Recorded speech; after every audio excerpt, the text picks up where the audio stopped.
అభివృద్ధి ఎట్లా వచ్చాయని ఎక్కడ చూసినా స్కాము, ఎక్కడ చూసినా అవినీతి.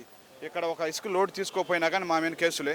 ఒక జస్ట్ 1-2 మంత్స్ బ్యాక్ మేము ఇల్లు కడుతున్నాం ఊరిలో, దానిపై కంకర తీసుకోలేదు అని చెప్పేసి ఎక్కడ మేము ఇక్కడ లోకల్లో మీకు సప్లై చేస్తుంటే మా దగ్గర మీరు కంకర తీసుకోలేదని చెప్పి మా ఇంటి దగ్గరికి వచ్చేసి ఇక్కడ కేసు పెడతామని చెప్పి 5,000 తీసుకెళ్లారు.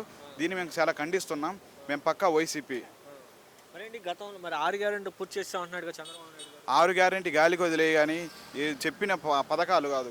రోజుకు ఒక స్కీమ్ అంటారు, రోజుకు ఒక అభివృద్ధి అంటారు, రోజుకు ఒక కంపెనీ అంటారు. ఎక్కడ వచ్చి 1.5 సంవత్సరం ఇది ఎక్కడ ఒక బిల్డింగ్ కానీ ఓపెన్ చేయలేదు.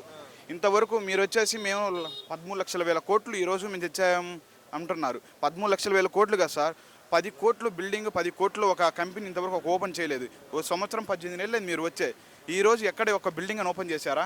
లేదు. ఎందుకు సార్ మీ ఒక స్కాములు అవినీతులు చేసుకున్నట్టే పనికి వస్తారు. మర్చిపోయి మేము ఒక విశ్వాసం వల్ల జగన్మోహన్ రెడ్డి గారు డబ్బు తిని మేము ఓటేసి మర్చిపోయి చంద్రబాబు ఓటేసాం. ఈరోజు మా చెప్పుతో మేము కొట్టుకోవాలన్నంత విధిగా మీ యొక్క ప్రభుత్వం, కూటమి ప్రభుత్వం వ్యవహరిస్తుంది. దీన్ని చాలా వరకు ఖండిస్తున్నాం.